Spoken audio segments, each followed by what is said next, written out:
And this has all the makings.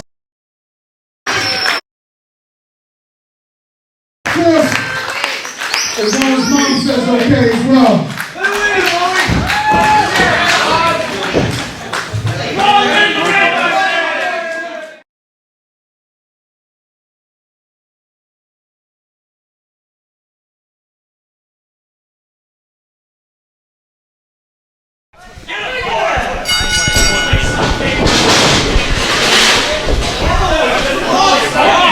And this has all the makings of a chaotic matchup, a Devil's Den matchup here.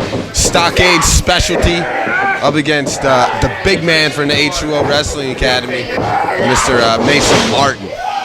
Oh, here we see the strength. Whoa. Wow. That might be, that's going to draw more of the ire of Stockade than being shoved down to the mat, that's for sure.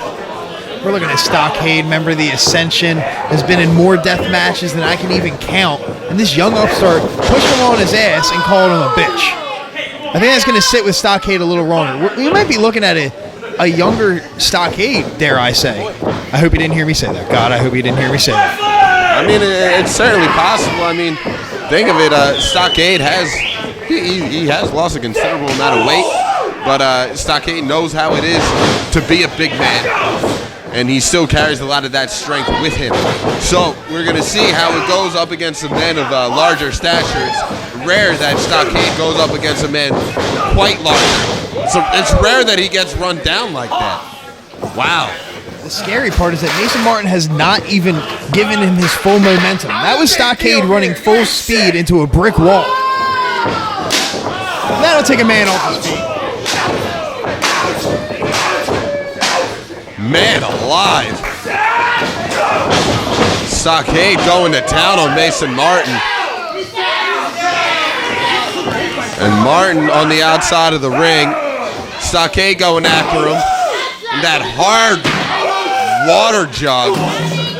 Oh man, this is nuts already.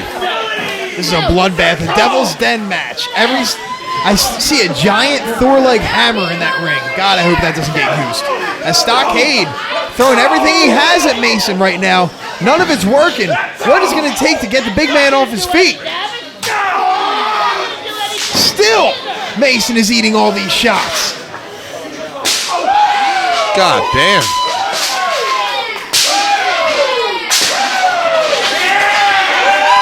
There's like imprints of Mason Martin's face on every one of those cooking appliances or whatever, those sheets that you put stuff on and put in the oven. What the hell? He hit Mason Martin so hard my brain just scrambled. I don't know. And he followed that up with a chaser of a shot from a wooden hammer. You can hear how heavy it is. You can hear how heavy the hands of Mason Martin are. Yeah, this is a real sound-heavy match. Ooh. I know there's no moral victories in wrestling, but at least Stockade has bloodied this giant, though he's still on his feet. Mason Martin had a feeling Stockade was coming, baited him in, and swung that crutch at the appropriate time. Now Mason Martin gonna, oh, look at that, he measured him, punches him. I like that technique out of Mason Martin. It's just short little right hands, nice punches. Ever the pugilist is Mason Martin, but I think he likes maybe using those water jugs and, dare I say, those cinder blocks more than he likes using his hands. Either way, he's educated in both disciplines. Diving senton splash may have broken Stockade's arm and ribs.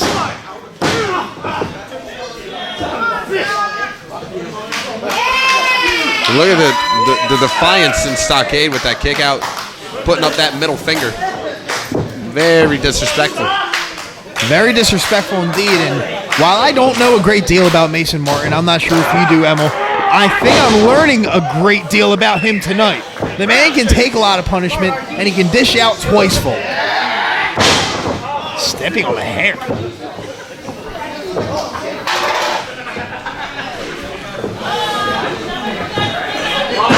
Oh.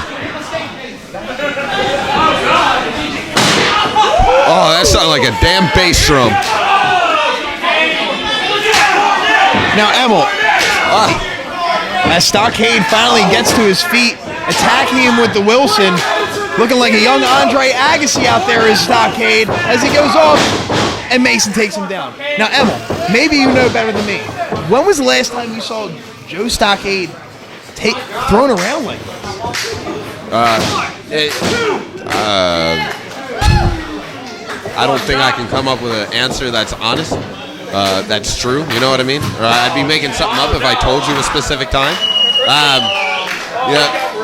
Like I said, it's rare for Stockade to be in a match with somebody much larger than he is. And Mason Martin is that man, putting Stockade through that test. And I'll tell you what, for somebody who is facing such an experience disadvantage, Mason Martin, he's handling himself quite well. I like his style. He's rugged. I think Stockade's going to find a lot about his style now. The cinder block's set up. DDT! DDT on the cinder blocks. Jesus. Mason Martin letting out a guttural breath. Maybe his last breath, as he was just DDT'd directly on the corner of that cinder block. No give, nowhere to go. If you got to think of a battle between a cinder block and skull, cinder block's got to win.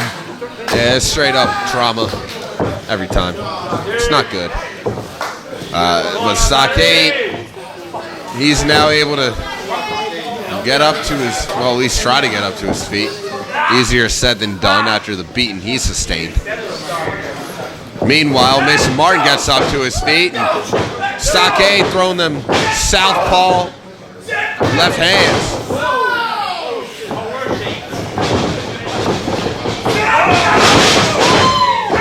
And the Giant is felled. Stockade has knocked down Mason Martin. The blood is pouring. Something's got to give in this match. Two Giants have been going at it for well over 5 minutes.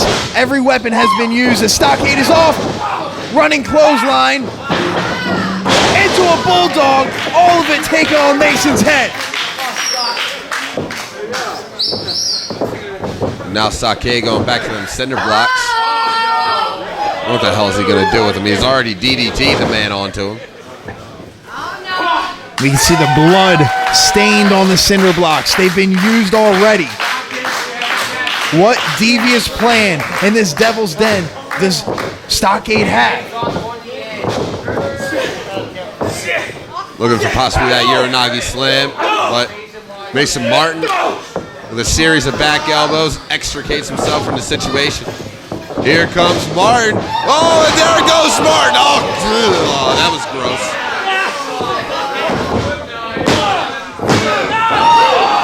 That was a muscle spasm. That could not have been him kicking out, because no human being on earth would kick out after getting driven into cinder blocks. That had to have been involuntary. And if they could, why would they want to?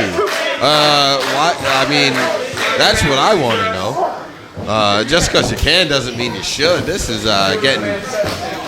I mean, think about your career, your future. I mean, Mason Martin, very young, he wants to make a name for himself. Beating Stockade is a great way to do that, but you got to think long term. If you sustain such, collisions in the cinder blocks like that, I gotta say, try to fight another day. Oh, see, because now look what happens. Now look what is being constructed. See, you could have avoided that. You don't kick out. You might still have some of your breath inside of your body. Perhaps it's easier said than done. We're talking about two tough competitors. Two competitors who thrive in deathmatch scenarios. And also two competitors with scrambled eggs right now. They've been taking a lot of shots to the head. You're not thinking clearly. And I don't think Stockade is thinking clearly as he's going to the top rope. A la Chavo Guerrero, maybe going for that DDT. Martin just broke Stockade's back. His back has got to be broken. He just scorpioned over top of that cinder block.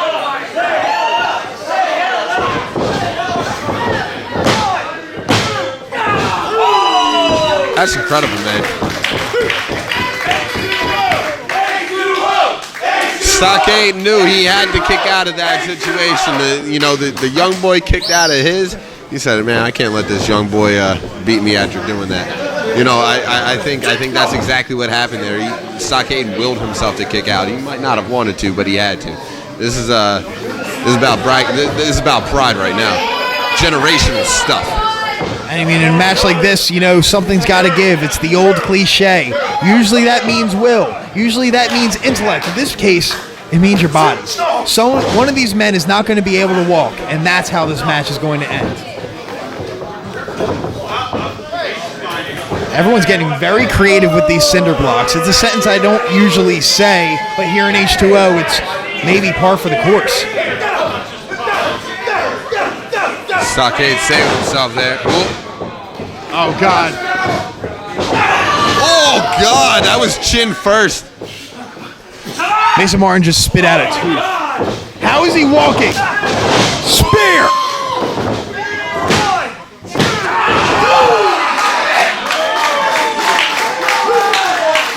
Mason Martin might be one of the toughest dudes I've seen in quite some time. This is nuts. And breaking out the barbed wire. Stockade has bad intentions. Wrapping that, when you're wrapping barbed wire around your own arm, you've come to desperate times. Martin goes up. Stockade ripping at his throat with the barbed wire. Kaide Lothbrok with a barbed wire assist. Trying to knock out Mason Martin. The bell is rung. We got to end this match right now.